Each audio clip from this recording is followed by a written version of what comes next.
माँ दुर्गा अपने भक्तों से कहती हैं, हे साधकों, जो भी मेरी इस कथा को पूरे मन और ध्यान से सुनेगा, मैं स्वयं उसके जीवन के सारे दुखों का अंत कर दूंगी, और जो इस कथा का प्रचार करेगा उसके असंख्य पाप नष्ट हो जाएंगे और वह सुख, समृद्धि, संतोष और सफलता प्राप्त करेगा। दोस्तों, आप सबका स्वागत है। वैदिक पंचांग के अनुसार इस वर्ष शारदीय नवरात्रि का आरंभ 22 सितंबर से होने जा रहा है। यह पर्व किसी साधारण उत्सव जैसा नहीं, बल्कि यह जगत की जननी आदिशक्ति माँ दुर्गा को समर्पित है। नवरात्रि के 9 दिनों तक भक्त माँ के 9 स्वरूपों की आराधना करते हैं। श्रद्धालु व्रत रखते हैं, उपवास करते हैं और देवी से कृपा पाने का संकल्प लेते हैं। मान्यता है कि यदि कोई अत्यंत पापी व्यक्ति भी सच्चे मन से नवरात्रि का व्रत करता है तो उसे समस्त पापों से मुक्ति मिलती है और जीवन में नया प्रकाश आता है। देवी भागवत पुराण में नवरात्रि व्रत की एक अद्भुत कथा का उल्लेख मिलता है। कहा गया है कि इस कथा को कोई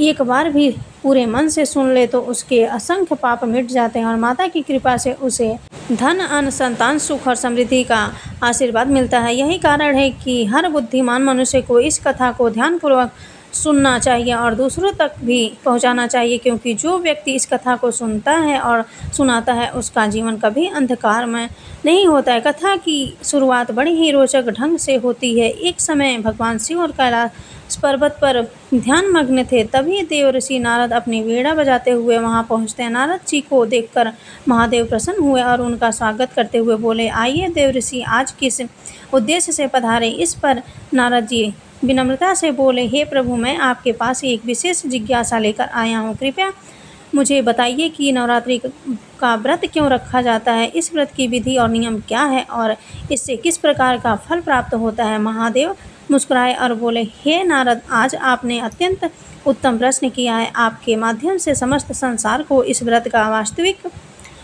महत्व ज्ञात होगा, इसीलिए ध्यानपूर्वक सुनिए। मैं आपको इस व्रत का महत्व और उसकी विधि बताता हूँ, किंतु उससे पहले मैं आपको नवरात्रि से जुड़ी एक पावन कथा सुनाता हूँ। इस कथा का जो भी श्रद्धा से सुनता है उसके सारे पाप नष्ट हो जाते हैं और उसकी दरिद्रता समाप्त हो जाती है। इसीलिए इस कथा को पूरे मन से सुनो और फिर इसका प्रचार भी करो। महादेव ने नारद जी को कथा सुनाना आरंभ किया और बोले, हे देव ऋषि, प्राचीन काल में कौशल नामक देश में सुशील नाम का एक वैश्य रहा करता था।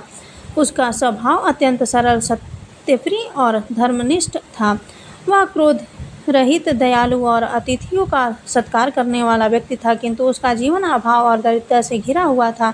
उसके पास न तो कोई उद्योग था और न ही पर्याप्त धन।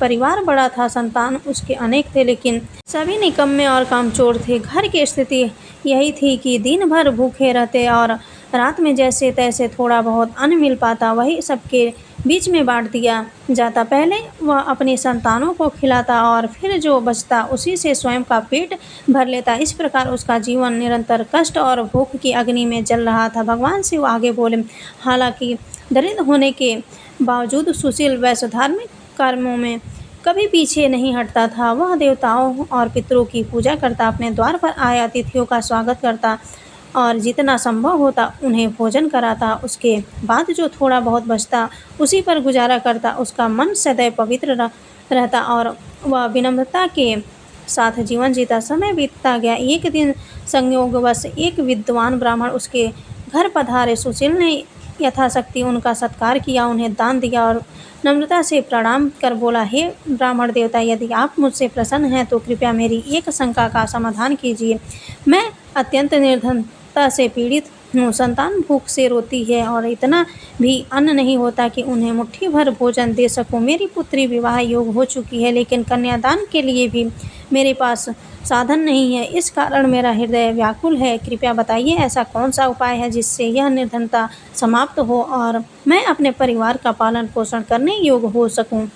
ब्राह्मण ने धैर्यपूर्वक सुशील की बातें सुनी और मुस्कुराते हुए बोले, हे वैश्य, तुम्हारे दुख का कारण मैं समझ चुका हूँ। इसका निवारण अवश्य संभव है। यदि तुम देवी माँ का व्रत करोगे तो पूरे मन से उनकी पूजा करोगे तो तुम्हारी दरिद्रता का अंत हो जाएगा। माँ की कृपा से तुम्हारे जीवन में धन धान्य और सुख समृद्धि आ जाएगी। नवरात्र व्रत से बड़ा कोई व्रत इस धरती पर नहीं है। यह व्रत न केवल धन देता है बल्कि ज्ञान संतान सुख और मोक्ष तक प्रदान करता है। स्वयं श्री राम ने भी वनवास के समय माता सीता के वियोग में इस व्रत का पालन किया था और उसके प्रभाव से महासागर पर केतु का निर्माण कर रावण का वध किया था।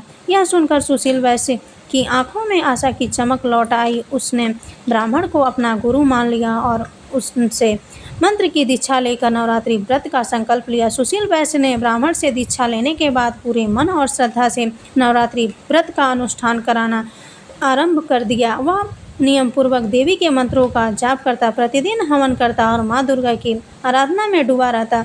कठिनाइयाँ अनेक थी, लेकिन उसने कभी अपने संकल्प से विचलित नहीं हुआ। 9 वर्षों तक उसने यह व्रत लगातार भक्ति भाव से किया और हर बार व्रत के 9 दिन पूरे करने के बाद और भी अधिक निष्ठा से अगले वर्ष की तैयारी करता। समय बीतता गया और 9वें वर्ष की अष्टमी तिथि आई। उस रात आधी रात के समय अचानक सुशील के छोटे घर में दिव्य प्रकाश फैल, हवा में अद्भुत सुगंध भर गई और चारों ओर से मधुर ध्वनि गूंजने लगी। सुशील ने जब आंखें खोली तो देखा कि स्वयं माँ उनके सामने प्रकट हो गई। उनका दिव्य स्वरूप अलौकिक था। सिंह पर आरूढ़, तेजस्वी नेत्रों वाली, आभूषणों से सुसज्जित और करुणामयी मुस्कान से भरी हुई। यह दृश्य देखकर सुशील का शरीर रोमांचित हो उठा। उसका कंठ रुद्ध हो गया और आंखों से अश्रु बहने लगे। कांपते हुए हाथों से उसने माता को प्रणाम किया और बोला, हे माँ, आज मुझे ऐसा लगता है मानो मेरा जीवन सफल हो गया। आपके दर्शन से ही मेरे सारे दुख दूर हो गए। मैं आपसे किसी धन संपत्ति की इच्छा नहीं रखता, बस इतना आशीर्वाद दीजिए कि मेरे बच्चे भूखे न रहें और मेरे परिवार का पालन पोषण हो सके। माँ दुर्गा ने प्रसन्न होकर सुशील से कहा, हे पुत्र, तुम्हारी भक्ति और सच्चाई ने मुझे अत्यंत प्रसन्न कर दिया है। तुम्हारे भीतर लोभ नहीं बल्कि परिवार के प्रति करुणा है, यही तुम्हें विशेष बनाता है। इसीलिए आज से तुम्हारी दरिद्रता समाप्त होगी, तुम्हारा घर धन धान्य से परिपूर्ण होगा, तुम्हारी संतान सुखी होंगी और पुत्री का विवाह भी धूमधाम से संपन्न होगा। आने वाली पीढ़ियाँ भी समृद्धि और सम्मान के साथ जीवन बिताएगी। माँ का आशीर्वाद मिलते ही चमत्कार घटित हुआ। देखते ही देखते सुशील का जड़सीढ़ कुटीर एक भव्य महल में बदल गया। उस महल में स्वर्ण रत्न और अनाज के भंडार भर गए। परिवार की भूख प्यास हमेशा के लिए समाप्त हो गई। संतान आनंद से झूम उठी और पूरे घर में उल्लास छा गया। सुशील के हृदय में केवल एक ही भाव था, माँ दुर्गा के प्रति अटूट आभार और भक्ति। माँ दुर्गा के आशीर्वाद के बाद सुशील वैश्य का जीवन पूर्णतः बदल गया। उसका घर अब वैभव और अन्न धन से भर गया था। संतान स्वस्थ और प्रसन्न रहने लगी और उसकी पुत्री का विवाह भी धूमधाम से संपन्न हुआ। सुशील ने कभी अपनी भक्ति और श्रद्धा को छोड़ा नहीं। हर समय वह माँ दुर्गा का आभार व्यक्त करता रहा और अपने परिवार को भी भक्ति के मार्ग पर चलने के लिए प्रेरित करता। उसका जीवन अब आनंद और संतोष से भर गया था। भगवान शिव ने नारद जी से कहा, हे देवर्षि, यही है नवरात्रि व्रत का अद्भुत महात्मा। इस कथा को सुनने मात्र से ही व्यक्ति के जीवन से दुख दरिद्रता का नाश हो जाता है और जो भक्त पूरे 9 दिन उपवास कर पाता है तो उसे पुण्य फल की प्राप्ति होती है। किंतु यदि कोई शारीरिक कारणों से पूरे 9 दिन उपवास न कर सके तो केवल 3 दिन सप्तमी, अष्टमी, नवमी का उपवास करना भी पर्याप्त है। इन तीनों दिनों की पूजा, हवन, कुमारी पूजन और ब्राह्मण भोजन से भी यह व्रत पूर्ण माना जाता है। महादेव आगे कहते हैं, इस पृथ्वी पर जितने भी व्रत और दान बताए गए हैं उन सब में नवरात्रि व्रत श्रेष्ठ। यह न केवल धन और अन्न प्रदान करता है बल्कि संतान सुख, लंबी आयु, उत्तम स्वास्थ्य और अंत में स्वर्ग तथा मोक्ष भी देता है। जिस व्यक्ति को विद्या की इच्छा हो वह इसे करने से समस्त विद्या प्राप्त करता है। जिस राजा ने अपना राज्य खो दिया हो वह भी इस व्रत के प्रभाव से अपना राज्य पुनः प्राप्त कर लेता है। और जो स्त्री संतानहीन या विधवा हो अथवा जो व्यक्ति दरिद्र और रोगों से पीड़ित हो उसके लिए भी यह व्रत जीवन में नया प्रकाश लाता है। वास्तव में जो लोग पूर्व जन्मों में यह उत्तम व्रत नहीं करते वे ही इस जन्म में दरिद्रता और दुखों से पीड़ित रहते हैं। भगवान शिव ने स्पष्ट कहा है, हे नारद, यह व्रत केवल शरीर को तापने का साधन नहीं बल्कि आत्मा को शुद्ध करने का अवसर है। जब कोई श्रद्धालु दृढ़ निश्चय और शुद्ध हृदय से व्रत का संकल्प लेता है तभी उसकी साधना सार्थक होती है। इसीलिए नवरात्रि का आरंभ संकल्प से होता है, जहाँ मनुष्य अपने तन मन धन को देवी दुर्गा के चरणों में समर्पित कर देता है। इस दौरान भोजन में सात्विकता का पालन करना आवश्यक है। प्याज, लहसुन और मांसाहार से दूरी बनाना चाहिए। यदि पूरे 9 दिन उपवास संभव न हो तो फलाहार या एक समय का भोजन किया जा सकता है, किंतु वह भी सात्विक और पवित्र होना चाहिए।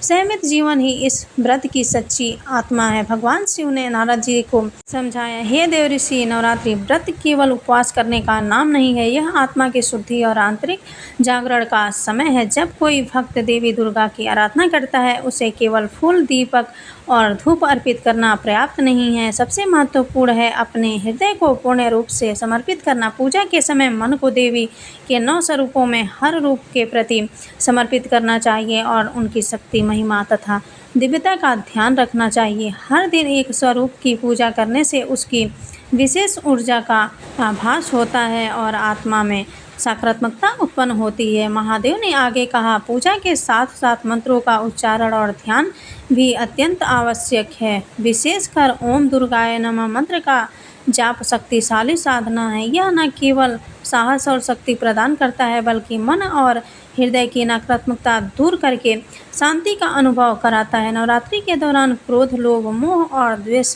से दूर रहना चाहिए। यह समय आत्मनिरंतर और साधना का है। अपने शब्दों और कर्मों से किसी का हृदय न दुखाएं, यही व्रत की वास्तविकता भावना है। जितना अधिक भक्त मन और हृदय की शुद्धि बनाए रखेगा, उतनी ही माँ दुर्गा की कृपा उस पर प्रबल होगी। भगवान शिव ने यह भी कहा कि व्रत में कन्याओं का पूजन अत्यंत महत्वपूर्ण है। कन्याओं को आमंत्रित कर उनकी सेवा करना, उन्हें भोजन कराना और आशीर्वाद लेना व्रत की पुण्यता का संकेत है। कन्याएं देवी का स्वरूप मानी जाती हैं, इसीलिए उनका सम्मान और सेवा करना माँ की प्रसन्नता का मार्ग है। इसके अलावा व्रत के दौरान तामसिक आहार से दूर रहना आवश्यक है।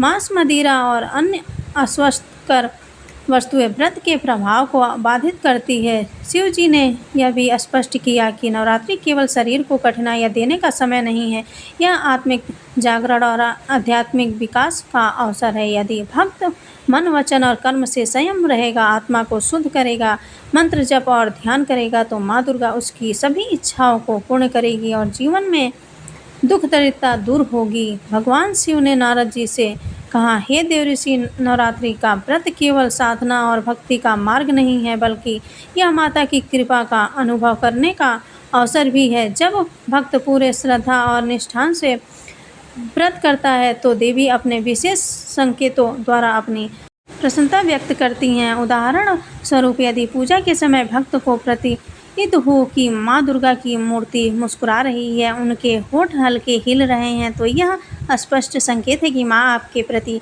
प्रसन्न है। यदि आप उनका चरण स्पर्श करते हैं और अचानक फूल या आशीर्वाद आपके ऊपर गिरता है, तो समझिए कि माँ आपकी भक्ति से अत्यंत प्रसन्न है और आपकी कोई भी मनोकामना अवश्य पूर्ण होगी। शिव जी ने आगे कहा, नवरात्रि में यदि आपके द्वार पर कोई कन्या लाल वस्त्र धारण कर आए और आप उसका दर्शन कर प्रसन्न हो, तो यह भी माँ का संकेत है। वही कन्या माँ दुर्गा के रूप में आपकी भक्ति फल देने आई है।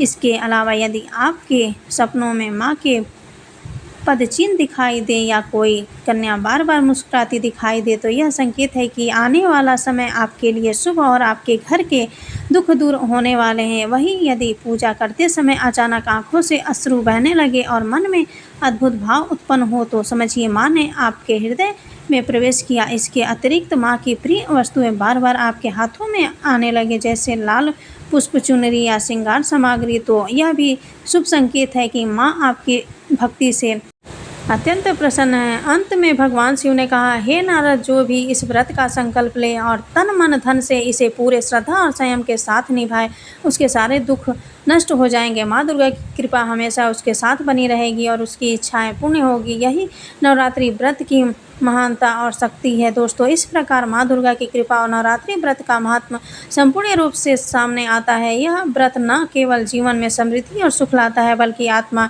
को भी शुद्ध करता है और जीवन के अंधकार को दूर कर प्रकाश लाता है। इस कथा को श्रद्धा भाव से सुनना और दूसरों तक पहुंचाना हर भक्त के लिए अत्यंत फलदायी है। जय माता दी। यदि आपको यह कथा पसंद आई हो तो वीडियो को लाइक करें, कमेंट में जय माँ दुर्गा जरूर लिखें और चैनल को सब्सक्राइब करें। अपने मित्रों और परिवारों के साथ भी इसे शेयर करें ताकि सब माता की कृपा प्राप्त कर सकें। जय माता दी।